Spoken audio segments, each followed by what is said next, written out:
Hi guys, it's Andy from Man City Fan TV. Well, today we've got a massive sort of news roundup. I'm going to cover lots in very short sections. First one, Frenkie de Jong.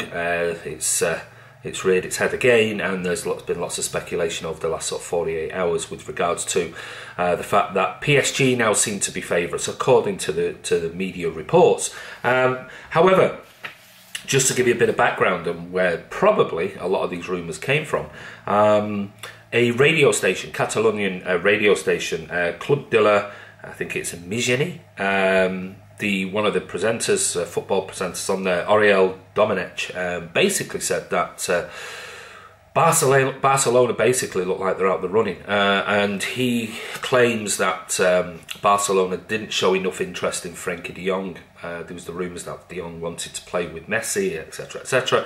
But whether it's come from de Jong and his advisors, his agents, etc, or de Jong himself, don't feel that Barca actually shown enough interest. Hence why suddenly PSG have now stepped in as the #1 favourites for Frenkie de Jong. There's no quotes anywhere as to why they're suddenly the favourites. However, what he did say is that Manchester City remain calm and optimistic about getting Frenkie de Jong. Now, I've had lots of discussion today on Twitter with City fans and sort of basically saying, you know, the rumours were he won't be going anywhere in January.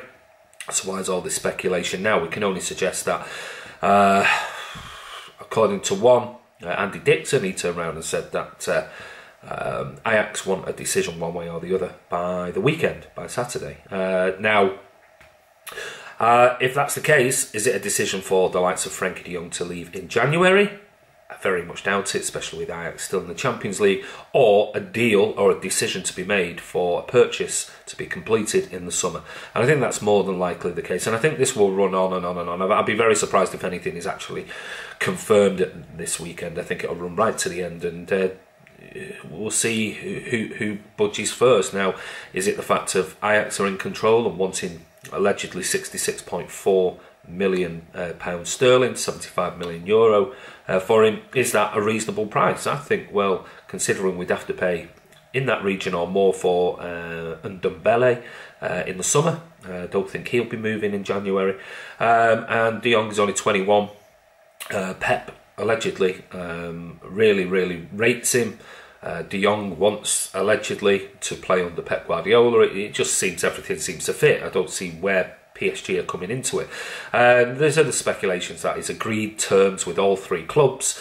But you know, I think footballers can do that and say, look, what sort of personal terms are we talking about?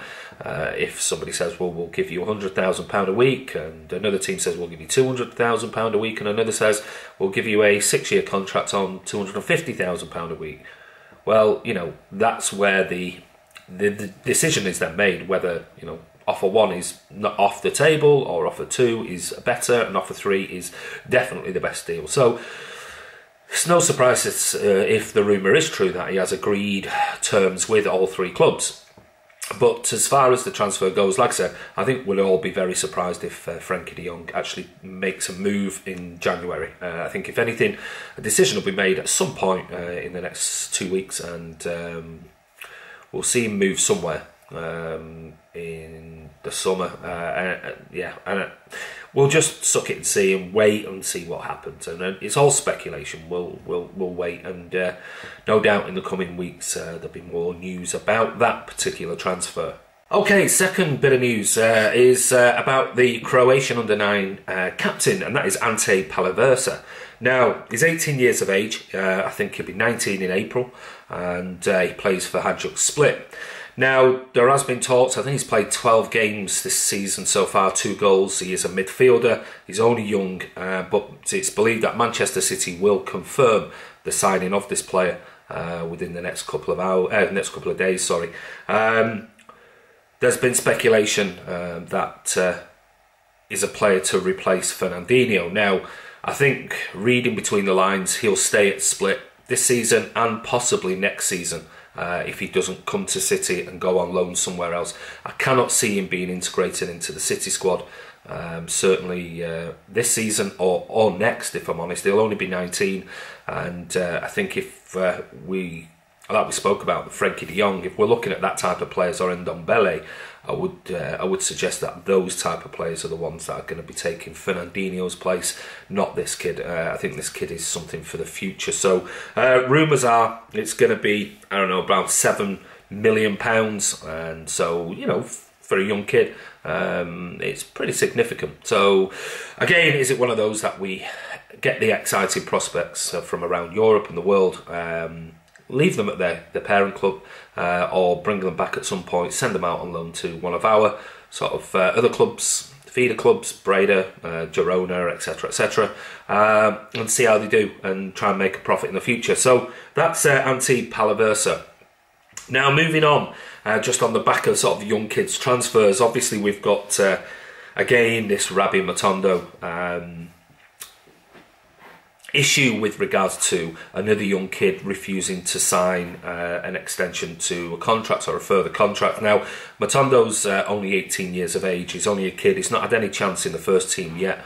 He's played for the under-21s, and we bought him in 2016-17 from Cardiff, and I think a fee was originally or eventually agreed of around about £500,000 compensation to them. Now, lots of clubs have been interested in Matondo since this news broke that he's rejected a new deal. The likes of Red Bull, Leipzig, Everton, Southampton, and also, interestingly, Borussia Mönchengladbach in Germany.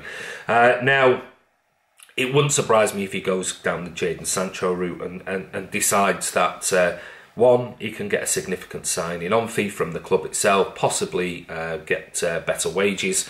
And what are his chances of breaking into the Manchester City first team squad within the next 18 months? I would suggest it would be very difficult, let's be honest. So the fee, though, is mooted to be around about €10 million.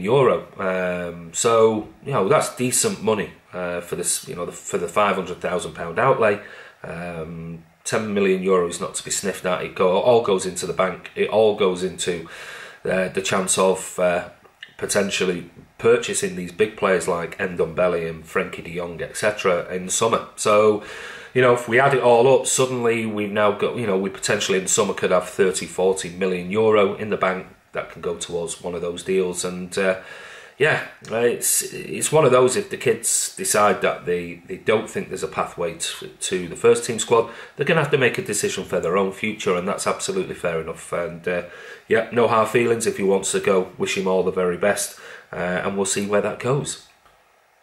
Another bit of rumour today, and I think this really is a rumour on the back of sort of his recent performances, and that is the 18-year-old winger Jack Clarke from Leeds United. He's very, very highly rated. I think he's got 2.5 years left on his contract, and Leeds are looking at giving him an extension. Now, because of that, nothing's been signed at the moment, but other clubs have been sniffing around him, and as with all of these sort of rumours, City have been involved with Spurs apparently. I've been watching Clarke quite a lot lately. He is a very exciting player by all accounts. Leeds fans think he's absolutely amazing, and so do many sort of professional pundits have spoken about him highly. But it looks like Leeds will be in the Premier League next season. I'll be very surprised if anybody prizes him away, unless it's an absolutely ridiculous amount of money.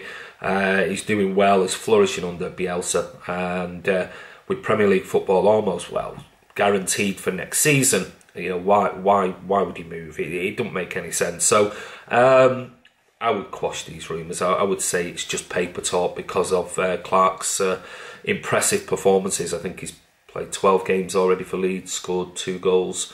So yeah, another one to keep an eye on, but I wouldn't be too overly excited about City going in for this kid at Leeds.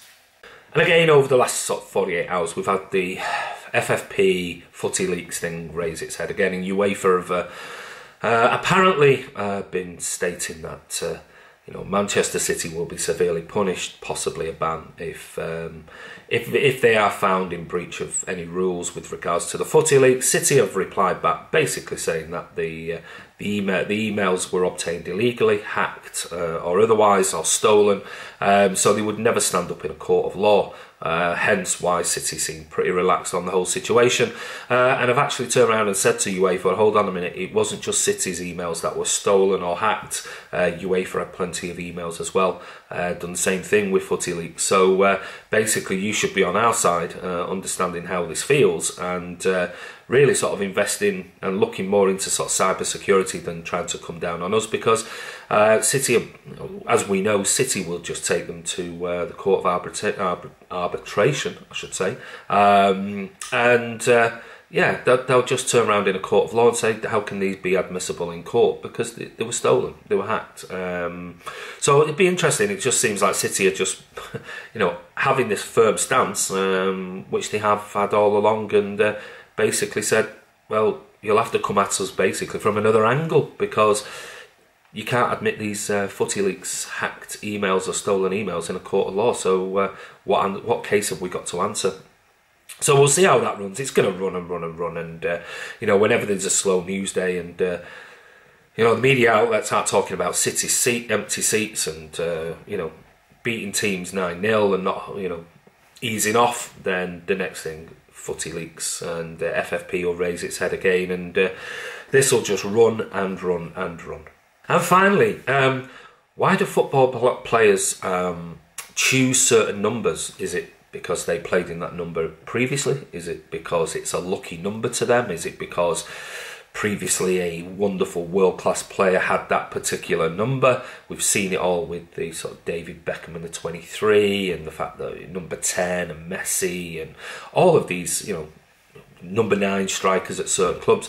Well, as it seems, there are other reasons why footballers may choose a specific or request a specific number.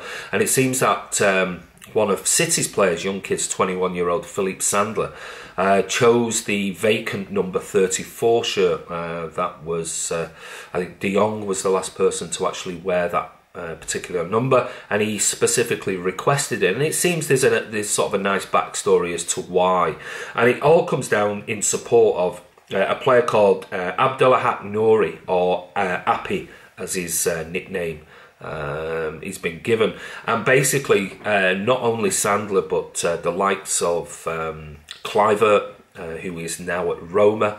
There's been some others, Amin Younes at Napoli, also Kevin Dix at Fiorentina. All of these players were with Appy in the Ajax Academy. And unfortunately, in a game in July 2017, Nouri fell to the ground and went into cardiac arrest. And by the time a helicopter came, picked him up and transported him to hospital, he had severe and permanent brain damage. And sort of that's obviously ended his career at the age of 21 or 20. So what they've basically done is they've requested the number 34 shirt, and certainly at Ajax they've had flags and banners and everything in support of Nouri. He can open his eyes, and he can minutely sort of converse with his family, but they think it's going to be a long process before he's anywhere near coming out of the hospital he's in Amsterdam, where he's having round-the-clock treatment. So a nice touch, and it's not always, when we hear of players requesting and demanding numbers, sometimes it's done for the right reason. So well done Phillipe Sandler and the rest of the players that are showing some support for Appy. But anyway, guys, this is just like I said, it was quick roundup news, lots of things to discuss. And don't forget, subscribe, click notification. We're almost at that 6,000 subscriber mark. You've all been absolutely wonderful. Keep commenting below the videos. We're bringing you videos every single day, plus all the stuff that we do at the matches, home and away. So anyway, guys, once again, thank you for your support. This is Andy from Man City Fan TV, and we'll see you soon.